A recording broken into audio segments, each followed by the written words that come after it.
Hey everyone, and welcome back to the RedBeard Outdoors podcast. I've got Eric McCormack here with Outlaw Strength. He is a just an outstanding individual. First off, I will say, you look at him, and I'm going to have you guys guess how old he is because I'm going to tell you, his body definitely doesn't tell you that he is an older Yeah. gentleman. He definitely yeah, right. He performs like he's in his 20s. But this guy, just so that you know a little bit about him and what I know about Eric, is he trained with Cam Hanes on a regular basis. He was the main trainer there for a couple years. That's over a decade, 12 years. And then he decided to move to warmer climes, and now he is in Arizona. And so Eric is the founder of Outlaw Strength, and he just does amazing things when it comes to performance, building your body up so you can go out and hunt, enjoy the outdoors, live life to its fullest. And he embodies that as well. He's not one of those trainers that says one thing and does another. You could tell he Mhm. genuinely does what he preaches. So, with that being said, Eric, who are you for those that don't know who you are? Oh, well, thank you so much for having me on your show. My name is Eric McCormack. If you didn't guess my age, I just turned 50. So I just turned August 4th. Um, I don't know. I've been in the fitness industry since 95. I was a police officer for 13 years out in Junction City, which is a small town outside of Eugene. Training and fitness and those things have been a staple in my life ever since childhood. I'm still learning. I'm still growing. I'm always looking at different aspects of training and coaching, but it's a never-ending battle. It's a never-ending journey of self-improvement, but it sort of changes with age. So I'm always looking at training for your age, training for where you're at, what your goals are. I mean, it's just a lifestyle that I've just lived for 50 years. So I just love sharing. Yeah, no, that's amazing. And honestly, I can only imagine everything that you've seen over the last 30 years that you've been officially in the industry. And even before then, when you were training, working out, obviously you didn't just start in 95, but that's kind of when you turned it into more of a career. And then on Hmm. top of that, being a police officer, I'm sure you saw, when my dad was a cop in North Carolina, and he made it a point to be the fittest guy in the department Hmm. because he saw how many guys were worried about having heart attacks chasing down criminals, or they were just desk jockeys that were eating, living the life that everyone kind of picks on cops for, of being loving donuts and bacon, kind of deal. And he didn't like that. He wanted to change it from his own personal experience, and so he started running marathons, which I can tell you, me and my dad were not built to run marathons. We're built to lift heavy weight. you know? And so he pushed himself past his comfort zone. And it speaks volumes that you took an already stressful job as a police officer, Hmm. which, again, if people don't understand that, it is an extremely stressful job. And there's a lot of paperwork too. So it's not just all chasing bad guys. But going from that and then adding on top of that a whole nother level of making sure your body was tuned and ready to be able to handle those stresses, the rigors of that, and then also be able to come back to your family in the evening or the morning, whenever your shift ended, and to be able to perform there as well. So, what for you made you get into fitness when, again, you were already a police officer? You had a certain level of fitness you had to maintain, supposedly. I say supposedly because I see a lot of police officers out there that don't seem to maintain a good fitness level. But what made you want to get into fitness? Well, actually, I was in the fitness industry before I became a police officer. So, through childhood, I did sports, football, basketball, soccer, baseball. I mean, whatever sport I could get into.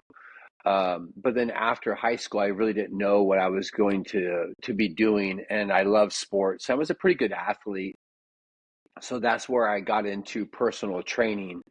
That's where I started back in '95. And going through that, I trained a couple police officers, and that's how I actually got into law enforcement. I never had dreamed about being a police officer. Both my brothers have been in the military. My oldest brother was in the Air Force. My middle brother, Keith, was in the Army. But I really didn't, I don't know, didn't really want to go in that direction of somebody else telling me exactly how to live my life. But law enforcement, it was sort of in the middle. I always wanted to live with some purpose.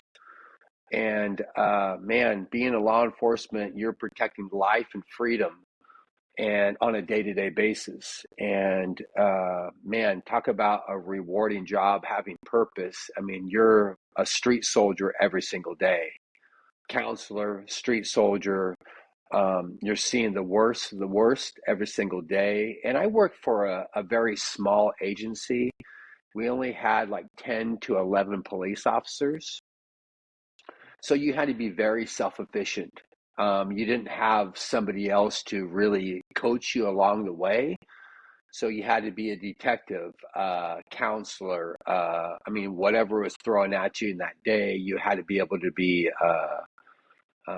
handle it. So it was a very cool job. I got to do a lot of amazing things in those 13 years. But it was fitness first, and then law enforcement. And law enforcement really pushed my training to a different level, because it's life or death. I mean, that's the real life, and I never wanted to have somebody die or somebody that would be killed because I couldn't physically perform. And that's where I took my whole training, defensive tactics, firearms, or whatever it is, to that whole different level of importance. During those 13 years, I taught at the academy on new recruits, on defensive tactics, on how to defend themselves and use their tools. I was a physical fitness instructor, so I got to see what was coming into the new world. And also, I was a taser instructor, so I got to tase everybody that wanted to carry that tool. So, fitness was always my main thing, but then law enforcement took it to a different level of, man, being able to flip that switch. And that's where I think that I really evolved into, man, every day is important. Every training session is important. It's just putting the value into it. And where's your value? Where is your importance? So, yeah, law enforcement really catapulted me into every single moment matters. And that's where I met Cam. And he's a super intense individual, probably one of the most intense people I've ever met in my life, on consistency and what he's willing to push. But that's where I was right there with him. I was like, let's do it. Let's see where we can take this. And we took it to some pretty extreme levels. I'd say so. Yeah, you guys, I mean, seeing you guys up there training and then the recovery and, everything that you went through the whole process. It wasn't just constantly running, which it seems like, a lot of people see that's what he does, but there's so many more aspects to his training that a lot of people probably don't even recognize. But before we dive into that, even, I want to talk a little bit more about your time as a police officer, and knowing you came in with a fitness mindset makes more sense as to why it wasn't the other way around. I know a lot of people go into being a police officer, whether they grew up, thinking that way, like, hey, I want to be a cop one day, or maybe they had a family line of police officers. Mm-hmm. And they think they get to chase bad guys all day, which, again, my dad drove that home to me. That is not the case. There's a lot of paperwork that happens that's not fun. Mm-hmm. But Yeah.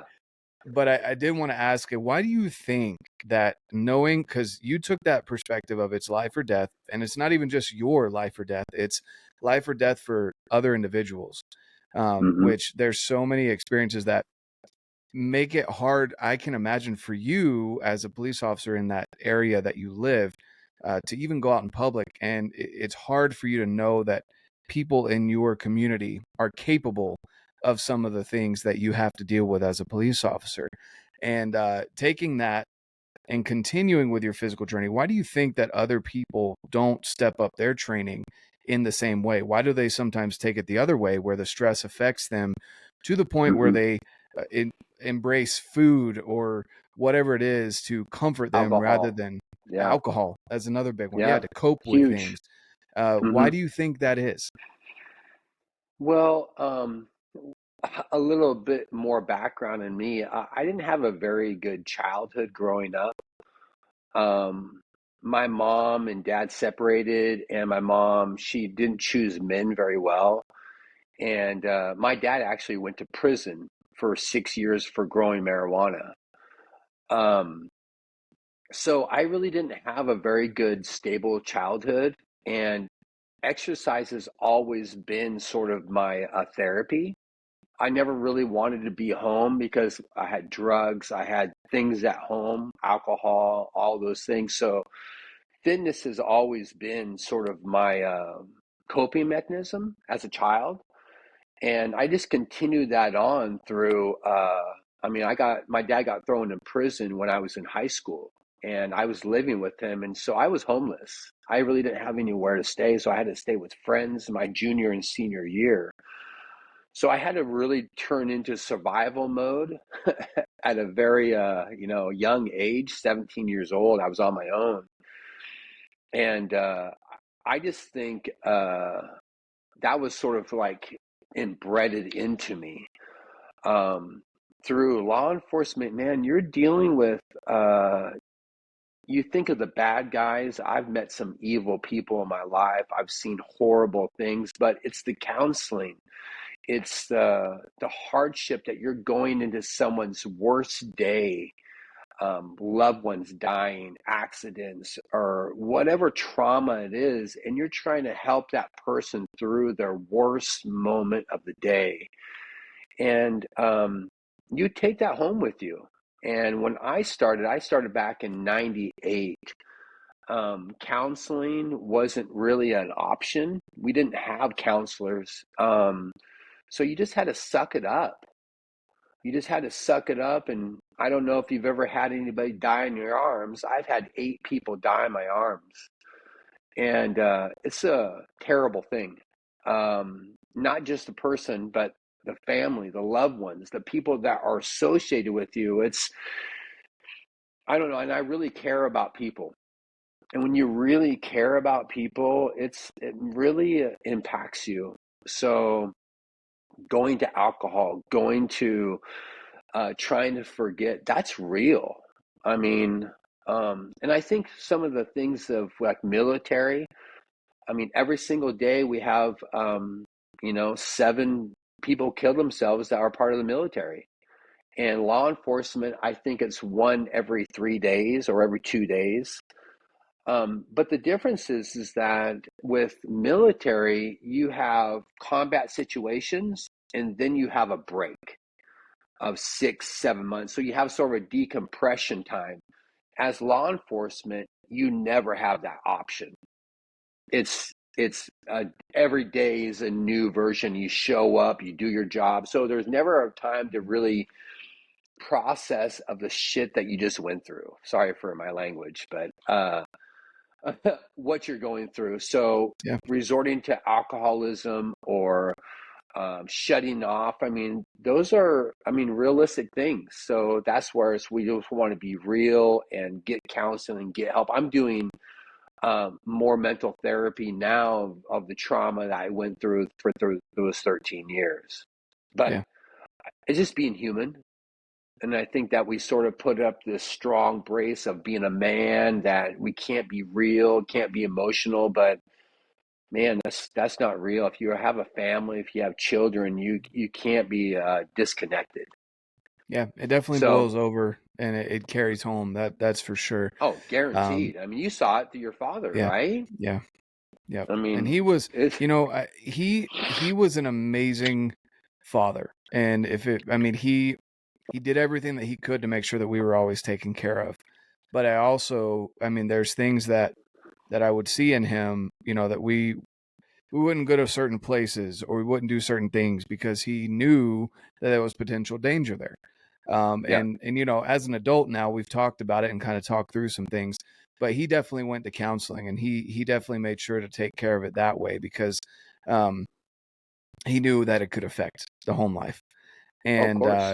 And so, you know, that I know it affects people differently, but you can definitely tell, you know, and again, talking to him as an adult, I know there's a lot of things that, and stories that he's told me. He's like, you know, Oh, yeah. it's crazy because, you know, I'd go into a Walmart with you guys and I'd look over and I'd see someone that I had just arrested for domestic violence over there. And I'd have to get us to leave. He was like, I would never give Yeah. you guys but I knew what that person was capable of and I'd steer clear, you know, and it's something like you said, you can't really turn it off, especially if you work as a police officer in that community Yeah. that you live. You know, there was another time where anyone in this police department's family was threatened by our cousins of our neighbors because their cousin had been killed in a traffic stop because he was, you know, he had some cocaine and other things in the car, and they pulled a gun on an officer, and you know, the officer shot him. And my dad, you know, would bring it up. He's like, "Hey, did you ever notice a car following you?" I was like, no. He's like, well, I had someone on your bus to and from school every single day to make sure that you guys were taken care of. Like crazy stuff like that Wow. you just, as a Yeah. kid, you don't think about. And so I can only imagine the stuff that you saw up in Oregon as well. I mean, that can be, especially having a small department, that can be rough. But even more so, it's commendable that you stayed with your fitness, and a lot of people latch onto fitness and even can say, I'm sure you heard it with Cam, you've heard it yourself, I'm sure, that it's an obsession. It's not healthy to work out that much. It's not healthy to train Mhm. that much. And to a degree, I can agree with that if you're not taking proper steps to recover afterwards, which you guys started showing that. You know, you would go through recovery, you would do IV, you would do, you know, all of these other things showing that there was proper nutrition and recovery after these Mhm. extreme events that you guys train for. But going through that, how did you help people, or did you make it kind of a mission yourself, or did you just lead by example to help people steer away from that alcohol and that trauma, bottling it up and putting it more into the gym? Was that something that you noticed in your department? Oh, for sure. I mean, it's a brotherhood. I mean, really, you have to rely on somebody else. You never know when that situation would occur. And we did a lot of training. Like we went to SWAT school together. We went to FBI interrogation school. I mean, we went to specialized training as a unit. So it really bonds you together.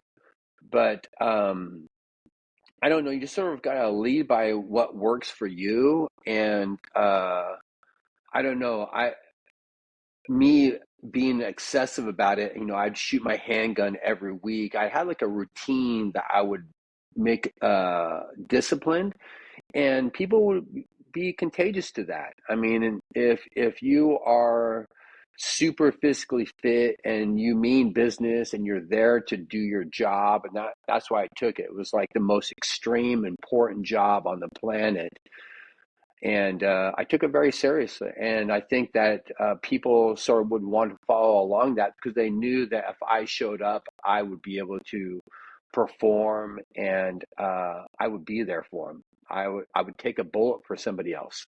I mean, I would die for one of my friends or somebody else I didn't even know. And Mm-hmm. that's sort of a hard thing. Is that I used to, man, I'm going to work and didn't get paid very much money, but I put on a bullet resistant vest and a gun to go to work. I mean, that sort of just blows my mind, you Mm-hmm. know. But yeah, I mean, it rubs off. If you have Yeah. somebody that's a savage, that's a beast, you want to be like that. Yeah, no, exactly. And that's, you know, that's definitely a big deal, leading by example. And again, I highlighted that kind of at the beginning, but you're not one of those people, because I've been into multiple gyms where, you know, you go in and the lead trainer is bulky and not in a good way. And, Yeah. you know, but he's got the credentials. He was a power lifter and he's done this and that. And I'm like, that's awesome. But you know, you're preaching weight loss. You're not preaching Hmm. powerlifting. You're not having people come to you for powerlifting. You're trying to highlight weight loss, and it's hard to go to somebody that doesn't embody what they preach. that doesn't Yeah. genuinely live what they talk about. And so, it's like you wouldn't go to someone who's broke for financial advice. You wouldn't go to someone who's been divorced 4 times for marriage advice. Like, Definitely things like not. that. You don't do that. And so, Yeah. I imagine that your success as a trainer has a lot to do with the fact, again, that you live what you preach. You don't just talk about it. And yeah, again, it's cool to have that knowledge. And there's a lot of people that do have that knowledge, but it's also important to apply it and be your own salesman, even when you're not speaking. People can just Yeah. look at the way that you are and what you do and know whether or not they want to hire you or learn from you or whatever it is that that you're trying to teach. And so hmm that's definitely a big deal. Now, with law enforcement, 13 years, it takes a lot of time. There's a lot of odd hours and things like that. Um, how big are you into hunting? I've never actually really had that discussion with you. I know you hung out with Cam Haynes. You live in Oregon, which is one of the Yeah. states I'd love to go visit. Some great opportunities there. But how big are you into hunting and the outdoors? Yeah, well, as a child, I was born in Roseburg, Oregon, which is a small town, Dixonville, outside of Roseburg. And my grandma had a ranch. She had 300 acres out in the country. So I was exposed to country life pretty much as a child. So hunting was part of our whole life, but it was rifle hunting. And then when I moved away from the ranch, we moved into the city. And I really sort of did hunting a little bit with my dad. I would come here, it was always rifle hunting. And then when I became a cop, I hunted humans. And hunting humans is super dangerous. And I really didn't do much outdoors or hunting because I was stacked full of adventure every single day. Every single day I was doing my thing. And then I met Cam, and bow hunting was sort of brought to me. It was like, man, this bow hunting is whole different. It's different. I mean, because it's close, it's personal. Um, it's so much more challenging. And Oregon's a pretty hard place to hunt in. Very, not a lot of open lanes. It's hard to Mm-hmm. find, a lot of thick brush. But yeah, I love hunting. I love going out there. I like to hunt. I like to go into the wilderness and stay. I like to pack in on myself. I like to go in 7 or 10 miles, and I like to stay 4 or 5 days. And I have a great group of guys I go with. It's just man, it's just an adventure. I love the adventure. I love going out and seeing what you're made of and experiencing that. But that's not my whole drive. I mean, it's part of my decompression and getting out with friends and Mm-hmm. enjoying our time. But Cam is the one that really sparked the interest into bow hunting. I mean, look at him. I mean, that's what his ventures. But I wanted those adventures. So when I left law enforcement, I was missing some of that adrenaline and excitement. So that's where it's filled in with some of that adventure, but it's a little different. I mean, it's definitely a little different. Now you have to worry about getting shot or shot back at. But no, I love hunting. I love the outdoors. I love being challenged and being out with your friends and connecting. And no, I mean, I still love it. Still love it today. That that's awesome. Yeah, it's a whole nother experience, I can imagine, versus being a police officer, and why, between the time and the budget, because again, you don't make a lot of money as a cop, and then on top of that, you've got so much going on as it is, to sit there and try and plan a hunt, be able to take off 7 days. You don't want to go hiking 10 miles, and like all of that stuff is not really on your plate when you're a police officer. So, getting out of that and then working with Cam, I can only imagine why that rubbed off. Kind of like what you were saying with how your training would rub off on that brotherhood that you had as a police hmm officer. I Hmm. imagine Cam had a little bit to do with the fact that you got into that kind of hunting out there. So, Yeah. um, what's your favorite, I guess, your favorite animal to hunt? Elk, deer, bear, cougars. Oh, What's your, definitely. I mean, elk and deer. I mean, that's sort of where those mysterious animals, those elk are, I mean, they're a different breed of animal. But it's like, I don't know, with elk hunting, it's so much different because you have to have so much planning that goes into it, mm, locating, finding your plan of how to do it. And I've been pretty fortunate for living where I am and with Cam making these friends. I found some amazing hunters, you know, so we sort of, you learn from the ones that have been doing it for 20, 30 years, and you sort of like, oh, that worked, that worked. But yeah, elk hunting's, I mean, that shit is awesome because you are really, truly going to where no people want to go. exactly, And exactly. then when you kill one, then you really have to man up and see what you're made of. And if you kill a couple, then it's a whole different game of what that mental toughness of Oh yeah. physically fit. But Oh yeah. yes, elk hunting, deer hunting, those are the ones I love to do. I really never have done very much bear. I've run across bears, but I never go seeking for them. I mean, Um, but that might be something to check on my list. yeah. Yeah, no, for sure. And that's something I'm starting to dabble in. But no, I agree that elk are, it's a whole nother, I mean, they're a whole nother beast. There was one that we found this last year. My buddy ended up getting him um, in the late season. He had been left by his herd. He would have been a 7x7. He was a Wow. 7 broken off on the other side. He was a 2. Oh, First wow. off, when we got up to him, I was like, I look at his antler, once my buddy had killed him and we get up to him, I'm like, oh my gosh, like that's a femur bone. Like, can you imagine the pressure that it would have taken for that antler to snap in a fight with another elk? Like, my gosh. And you could tell he was old, just just old elk. And he had been through some stuff. And on top of that, he had been shot during the muzzleloader season. So here in Oh, Utah, wow. we have our season that ends, our archery season that ends like near the end of September. And then we can do our extended archery, which is a more small area of, that you can go in, but it basically runs from October all the way through like halfway through December. And so we were out there. It was like 2 days before the end of the hunt. We were in like 2 foot deep snow. And this guy had already been shot by a muzzleloader. His antler had broken off and he had been left by his herd. Like, this was a warrior, you know? Yeah. And, but it's just crazy. I can't imagine taking a muzzleloader slug to the shoulder, being 3-legged and having my antler snapped off, which means that a younger bull came in and stole my ladies. Like, all of that crap happened to this poor bull this year. It was like, all right, it was his time to go. Yeah. He Right. had a rough year, but yeah, they're amazing animals. It's crazy what they will go through and still survive. Um, how far they'll run, how quiet they can be. Like, how do Yes. you have these massive antlers on your head and you can go through the trees more quiet than me? Like, what Yes. is that? you know?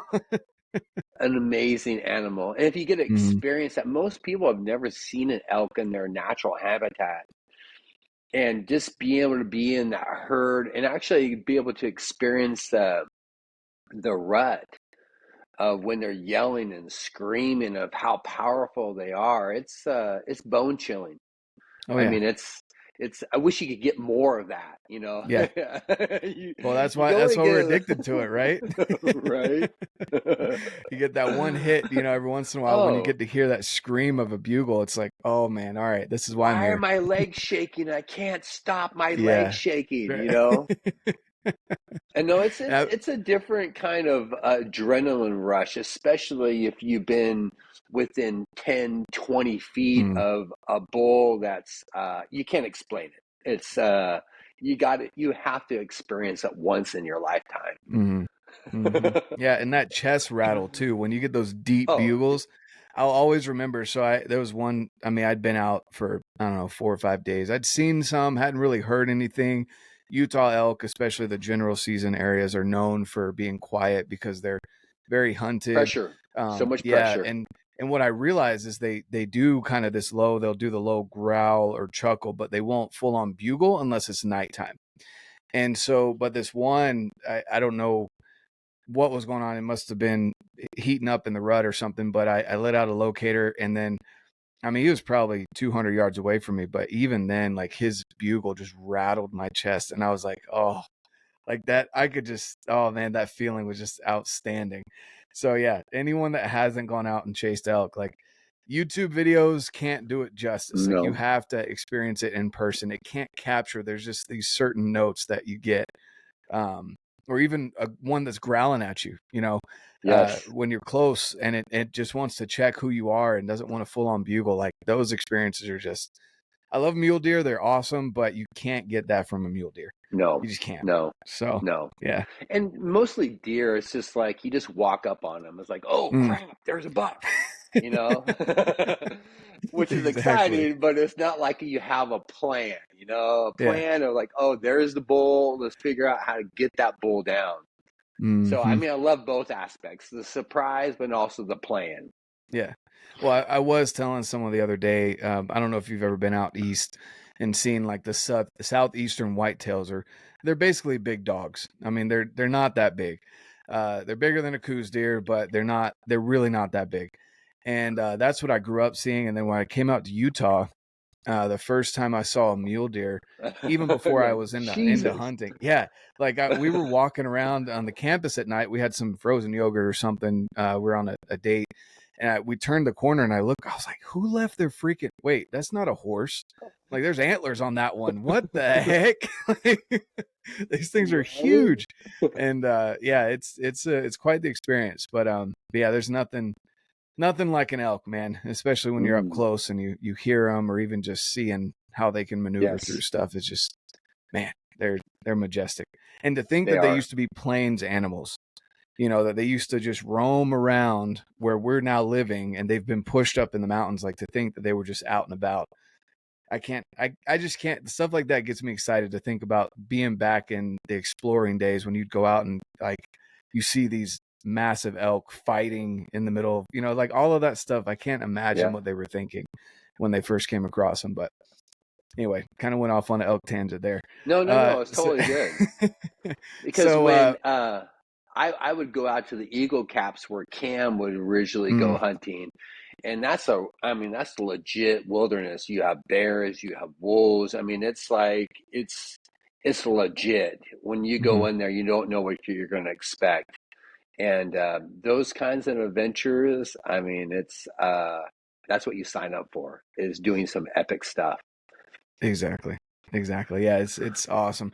And I'm still relatively new. I've been hunting with a rifle. It's been probably, I don't know, 6 or 7, probably 7 or 8 years now at this Uh-huh. point out here out west. But then with a bow, it's been a little over. This will be, I think, 5 years. And so it's just I'm still baby brand new into it. At least I Yeah. feel like it, and I can't get enough. It is outstanding, and everything that goes into it, the prep work, making sure your bow's tuned, getting your broadheads ready, all of that. And then on top of that, the e-scouting, making sure you're hunting with the right people is another big Yes. thing.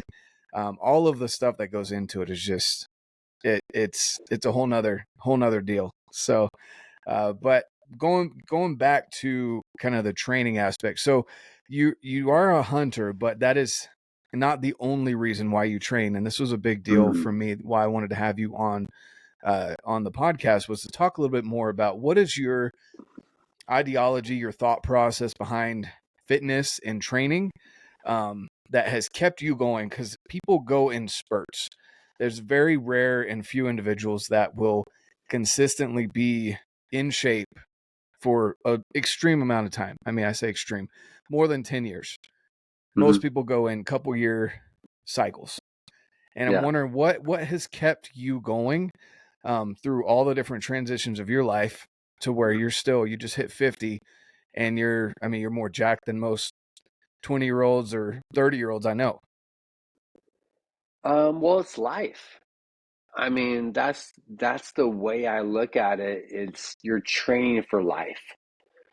and for quality of life, not just life period, but what kind of quality of life do you want to live? So that's my main focus is health, and then longevity, and having some purpose, and training for your age. So you sort of have to go through. I don't train like I did when I was 20 years old.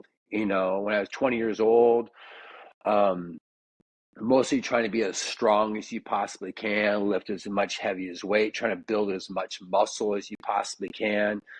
I got into competitive bodybuilding at 24 years old, and I just competed a couple weeks ago for my 40th competition, and I might be competing this Saturday.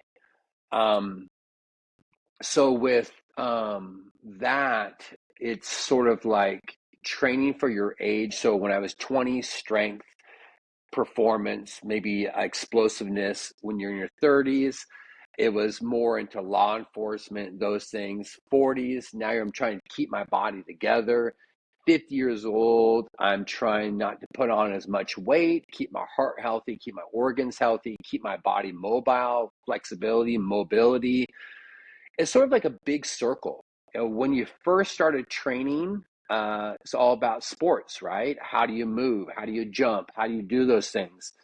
And then maybe you get away from that a little bit, get into trying to be strength training. And then when you get older, you want to go back to that mobility, movement, balance, and all those perspectives. So I think this training for what your purpose is and changing it up. Um, I mean, I love weight training, but also I love endurance training. I got into running, imagine through CAM.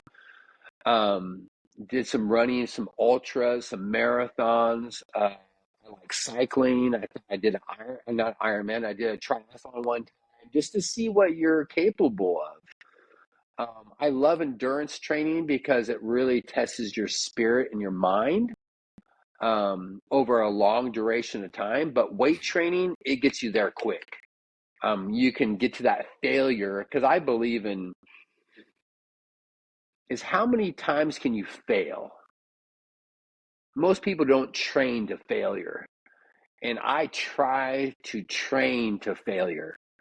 And that's sort of a different mindset of whatever that is if I can have 10 failures in a workout, I walk away as like, man, I had to get myself back up 10 times. And that's where my mentality has changed. It's like, I don't care about my PR max or whatever it is. I just want to be able to push myself to that next limit that my body shuts down, but my mind is willing to go farther. Because your body's going to shut down, hopefully, before your mind does. Mm-hmm. I don't know. Yeah. I mean, when you train with some savages like David Goggins, Cam Hanes, it's just like, you still got some more in the tank. You still can dig a little deeper and get down to where you need to be to get to that next level. But Yeah. I think it's training for life. I I mean, love it. I love training for a purpose, training for life, and share that. Yeah, exactly. I love the way you explain that, because a lot of people, can say, I train for life, but what exactly is life? And I love that you broke it down. It depends on what stage you are. A lot of people start their weightlifting and training really through sports, Mm-hmm. and then that evolves. And a lot of college athletes or even pro athletes get done with their careers and they're like, well, cool. Like Now what? I'm done with my career. I don't need to train Yeah. anymore, right? And then they get, the linemen get really fat rather than just strong like they were. And some other people will gain weight because they're used to eating a certain amount of calories. They could eat whatever basically and still run it off on the soccer field. And all of this stuff happens and they don't recognize that they're shifting as they retire or they get done with college or whatever, that they need to shift their way of training, because at that Mm-hmm. point in time that was your life and now your life is something else. And there's a lot of different um I guess ideas out there on this, but basically the whole idea of you need to kind of reevaluate your own self and pick what works best for you. I love that. And I do love that you said that endurance training, obviously it's got a good benefit for your cardiovascular system, but I love that you said that it's a lot more mental, and it's not just training it for your cardio, but because it is more of a mental grind. Because you can pump out a man. I mean, there's some workouts that I've done that we're done in 15, 20 minutes, and I feel like I'm dead. Right. Yeah. But you're done. At those 10, 15-minute marks, I guess it's going to suck, but you're done. And then there's the times where you're going and running or rucking or hiking with weight on your back, whatever you're doing. And you're like, you get up to that mountaintop and you're like, yeah, I'm here. And then you realize it was a false summit. And you have to get over that. You have to get over that mental hurdle. And so that Yeah. cardio definitely helps train your mentality with that. So that's outstanding. With your business, are you online based? Are you in person? Are you kind of a mix between the two? How do you handle training?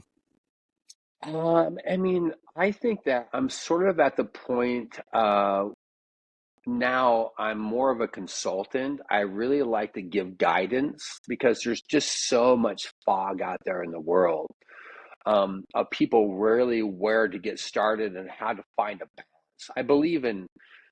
I try to build the hybrid athlete, which is not carrying extra weight, but then having that strength and endurance, finding that optimal level for where you're at. So I really try to preach that balance and that structure. And people really don't have any structuring. So I do a lot of online coaching. I do a lot of talking on the phone, giving some direction with nutrition. I believe in eating for performance, but also you got to start with eating for health first. And then once you get the concept of eating for health, then you can go into the performance perspective. So, I mean, nutrition is hard. I mean, because you have to eat, you have to control those habits. But I've sort of came up with 5 components of fitness that sort of are your staples that if you have a balance in all those components, you'll really truly be healthy.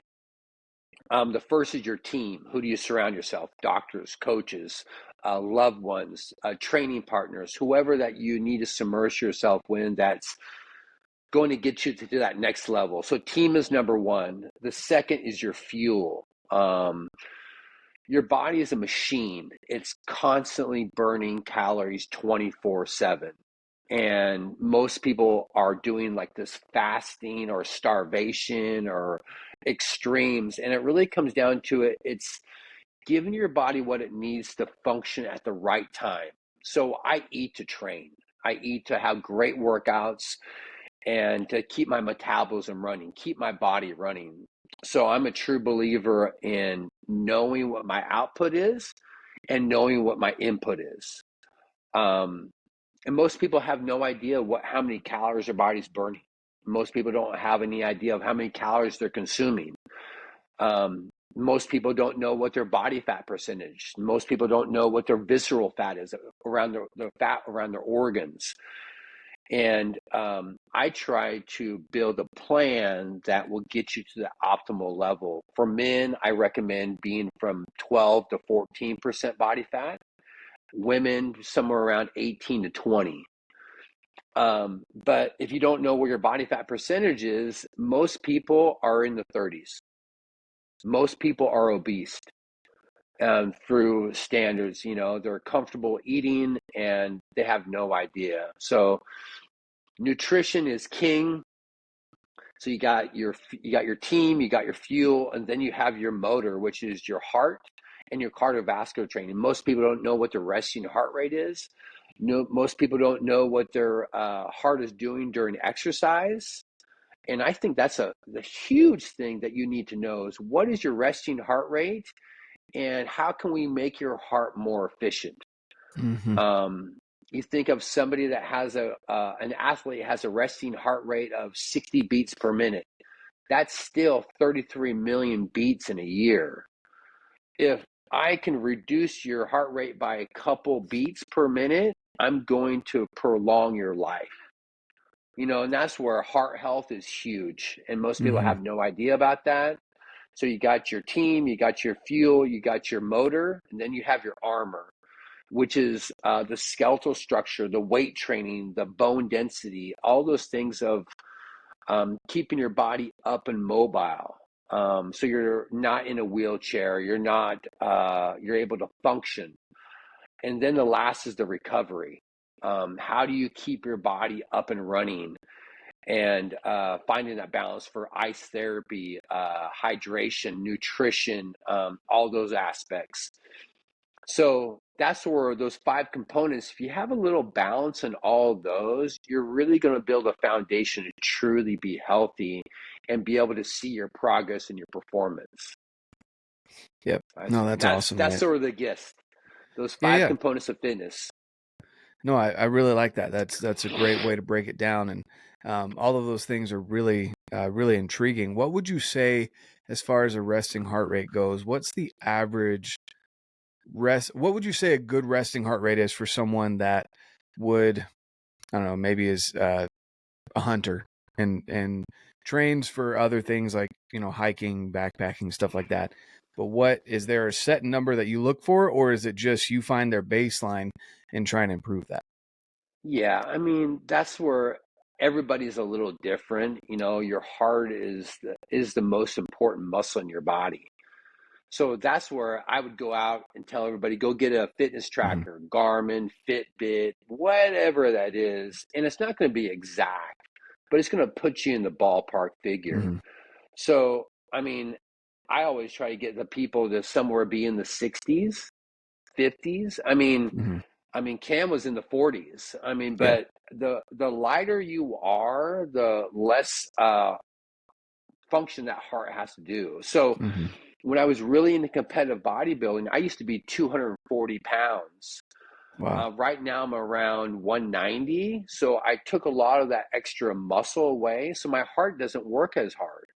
So when I was in the competitive bodybuilding, my heart rate might be in the 70s, but now I'm Wow. in the mid 50s to 60s. I mean, the more muscle you have, the harder that heart has to work. Mm-hmm. So and the more fat you have, the more body fat, the harder that heart has to work to pump that blood to the fat. So my whole equation is like, find out where you are and let's try to make that heart more efficient through nutrition and Mm-hmm. reducing some of that body fat. Or if we need to get rid of some of the muscle. I mean, it's sort of a give or take of what are you trying to do? Yep. Exactly. Yeah. And a lot of people too, and I realized this when I got into I guess, Western hunting, is your body doesn't care if it's muscle or fat, weight is weight.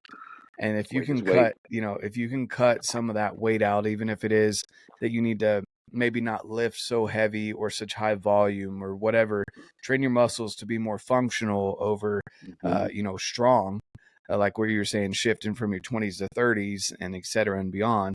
You know, that's one of those things that you need to recognize is your brain doesn't think, you know, these muscles look good, so I need to keep them. Your brain thinks, this really sucks when I'm up on the mountain and my legs are burning because you're carrying those extra 20 pounds of muscle that you think looks good in a bathing suit.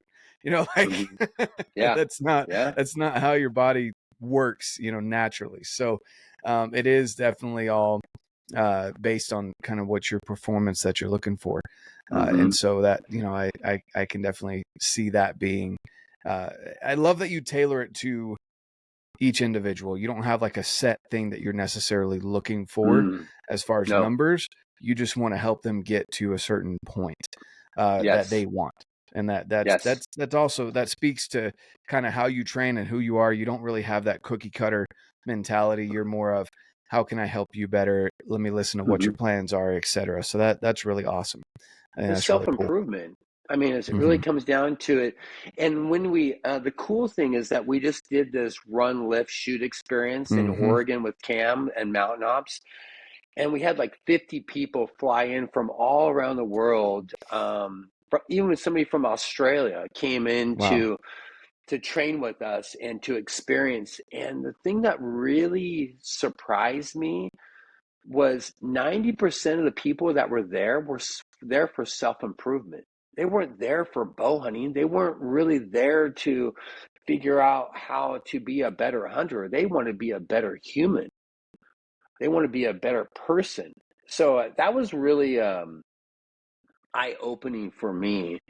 This is like, I don't know, we start picking, like we look on Instagram, we start judging ourselves to other people. It's like, man, this is your journey. Hmm. Let's just make your journey a little more understandable and make you a better person. So Exactly. that's the way I look at it. It's like, man, God made us that we're supposed to lift each other up. And this has been my obsession for my whole entire life. And I've made a lot of mistakes. Hmm. And I've learned from those mistakes. And hopefully those mistakes might be able to get somebody else that they don't make the same mistakes that I did. Love that. So, yeah, find people who have obsessions and then listen to them for a while. Whatever it is, if it's like you said, bow hunting, if you hang out with an amazing bow hunter, you're going to pick some stuff up from them if you go out with them, right? Yeah, If you find an amazing trainer or you find an amazing person, listen to them for a little bit and maybe apply some of those things that they're saying to you to your lifestyle. exactly. Yeah, and the other thing too that you can really tell the character of people by how open they are to conversation rather than just preaching to you at the same time. You know, you want Mm-hmm. to, if you go and they're saying they want to help you, but they're not willing to have that conversation, they just want to tell you you're wrong and you need to do it this way. I hate that That's kind of a person. red. Yeah, right. That's kind of a red flag. That's kind of a red Yes. flag. And I think like what you were saying about, for example, with Cam, there's another guy, Dan Staten. I'm sure you know him. Mm-hmm. They're very intense individuals, and I haven't had the pleasure of sitting down and having dinner with Cam, but I have with Dan on multiple occasions, and he is one of those guys that can scare people because of how intense he is. And if you're not used to Mm-hmm. having a good, solid, genuine conversation with someone, it could get scary how intense Dan is.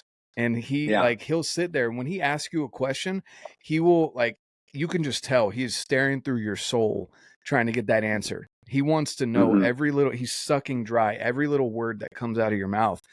And my brief interactions with Cam, he's the same way. If he asks you a question, it's because there's a reason behind it. And he genuinely wants to know your answer. It's not just because Mm-hmm. he's trying to BS and he doesn't have time for that. He wants Yeah. to know, and he's just very pointed, great, and then he'll move on to the next conversation. And he not saying that you can't be a part of it, but he's learned what he needs to from you. He's going to go on to the next guy, and that's kind of how these guys, these high achievers, are. And I love that. But again, I try and tell people that because there's a lot of bad vibes that go out about people like Cam Haynes and Dan State, and they're like, oh, they're jerks. They've got this attitude, blah blah blah. And I try and just like diffuse that a little bit and just say, well, have you ever had a genuine conversation, or are you going to where both of these guys are introverts and they don't like to go to these big events, and you get the 2 seconds to shake their hand and you think they're jerks because they won't give you the time of day, like Yeah. and so anyway, going back to the obsession piece, finding those people who are obsessed but are willing to have good conversations and to teach you in a way that you understand, that's rare. That's Mm-hmm. very, very rare and hard to find. Sounds like you've had some good experiences though. And you are one of those people. You're obsessed with fitness. You've been there. But you also are one of those people that's very inviting and you have a genuine conversation with people. You're not just like, this is the way, period, end of story. We're done. Move on. Like you're very No. much open for a conversation. So that's awesome. Well, it comes down to there's thousands of ways of exercising. I mean, and who to say of what's the best way to exercise? I mean, find out what you enjoy at this time. If you like roller skating, biking, swimming, I don't care.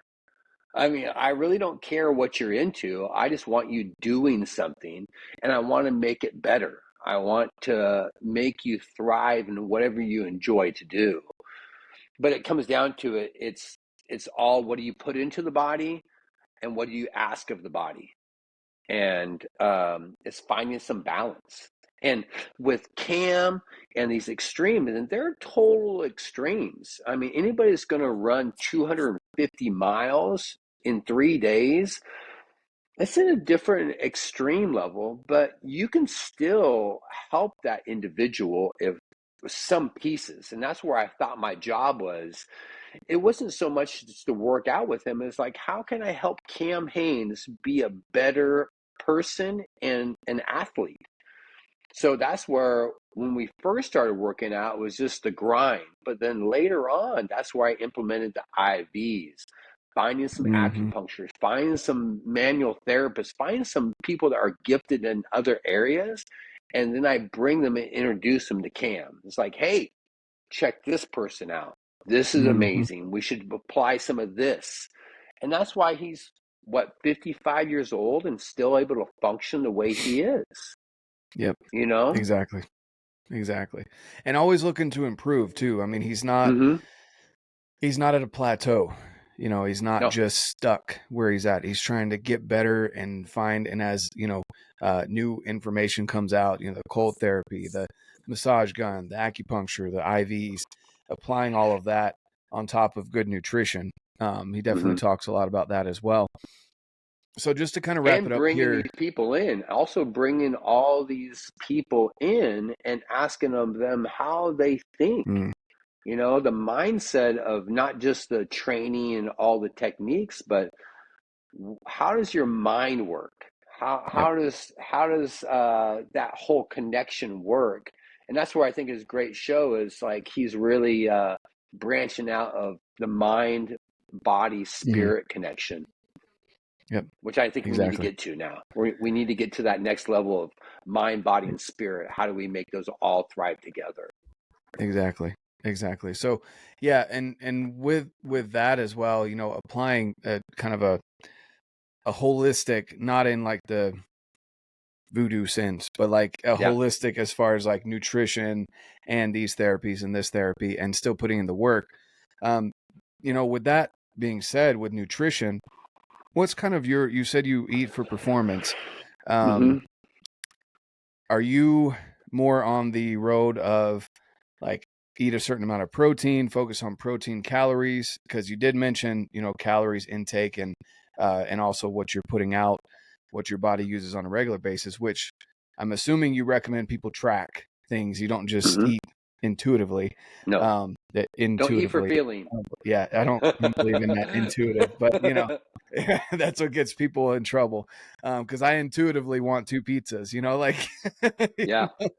but just the thing with nutrition and tracking, it's important to track, just like you track how many miles you're putting in, how much weight you're lifting, uh, whatever it is that you're tracking. There's numbers involved in just about everything, but it's important to track, calories, protein. Do you mainly focus on those two and then interchange carbs and fats? Do you focus on all the macros? What's kind of your approach to nutrition when you talk to people? So nutrition is the most important. So there's actually four components to nutrition. We have your protein, which is building more muscle tissue. We have carbs and fats. Carbs are what give your body energy. Fats are also a cell volumizer, which also can turn into energy also. But then also we have water. So those four components are really what make the body run. With nutrition, I look at what does your training consist of first. The more weight training you do, the more damage you're causing to the muscle through an exertion, a push. So the more protein you're going to have. The more cardiovascular training you do, that's where the more the carbohydrates and the fats come in. It just depends on what your training is. Your nutrition needs to be backing that. So if you'd be doing a lot of, when I was doing a lot of running and endurance training, I really wasn't worried about the muscle tissue. I lost 20 pounds of muscle in 2 years because I burnt the muscle up. I mean, you don't really burn the muscle up, just the volume of the muscle shrinks. The muscle looks like rope.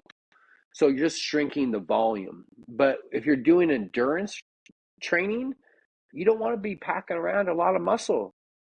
I mean, it sort of comes into what are you training for? So if you're going on a big hunt, you want to make your body somewhat lean, but you really want to work on your cardiovascular training so that you're not gassed.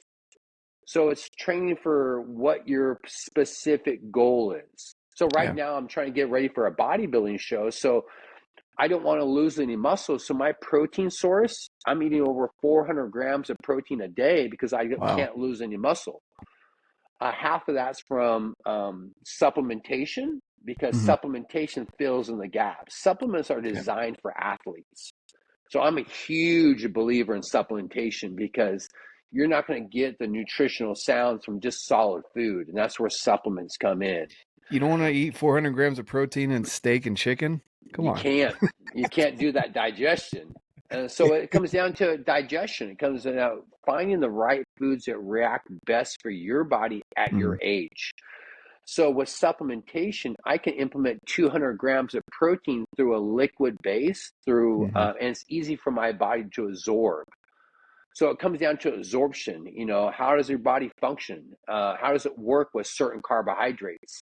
And that's why it can't be designed for everybody, because your digestive system is different than mine. We got to find the 20 foods that react best for your body and Hmm. then run those foods and then adjust them for your age. Yep. So I just sort of have a concept of energy and building blocks. So if you're doing a lot of cardio training, you got to have a lot of energy. If you're not doing very much, you can restrict out how much energy you have. So it's sort Yeah. of geared to what is your goals, but that's where it goes back to the hybrid athlete. Hmm. If you're a 30% body fat, I'm not going to be trying to bulk you up. I'm going to be trying to strip away that body fat over a slow, methodical period of time.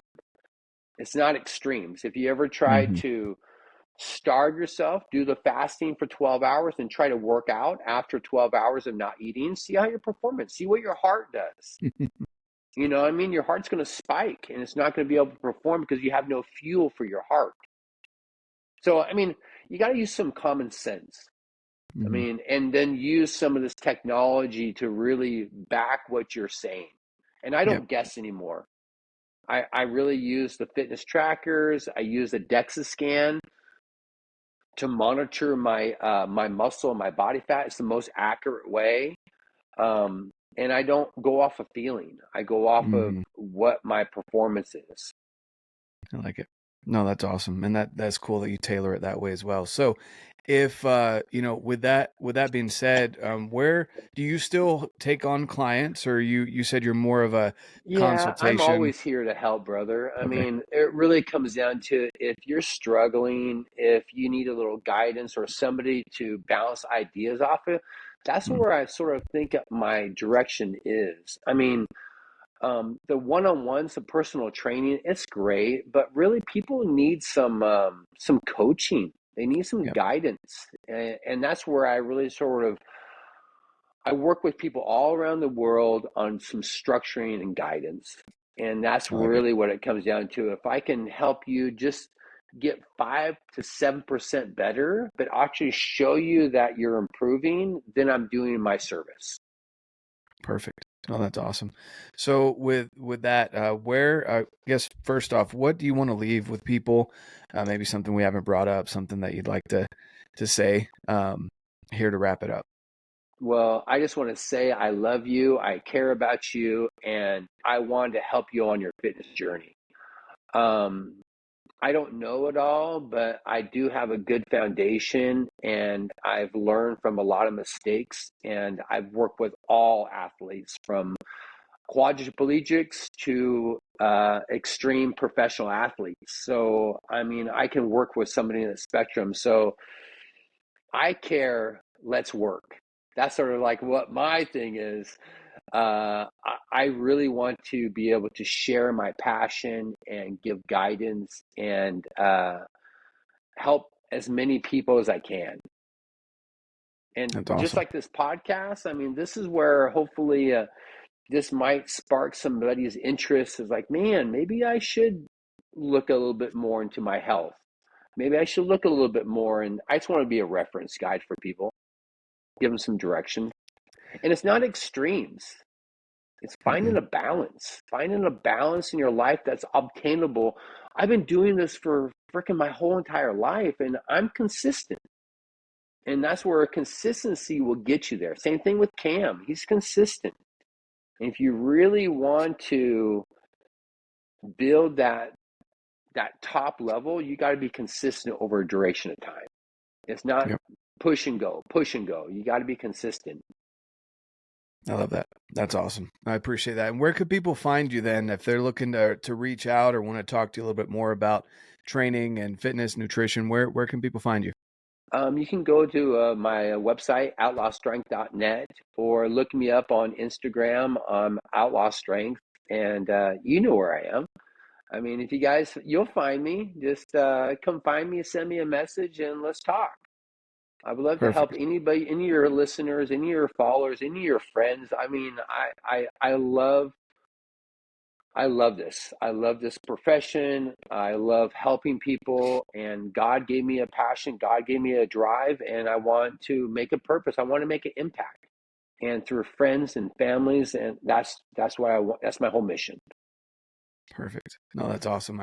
I really appreciate your time today, Eric. It's been awesome hearing your perspective on fitness and being a police officer and talking about hunting a little bit as well. But I really appreciate it and definitely your time. So anyone out there listening, I'm going to leave the links down below where you can find Eric if you want to reach out to Eric or if you need help with anything getting ready for hunts. Maybe it's a little too late at this point to get ready for hunts. But if you're looking into 2024, 2025, you want to start cutting some weight or whatever it may be, Eric's your guy. He knows what he's talking about. He lives the life. He loves it. He's passionate about it. If you haven't gotten that through this conversation, then I don't know what you've been listening to. But thanks so much, Eric. I appreciate your time. And with that being said, guys, as I always say, get out, live your life, and love it.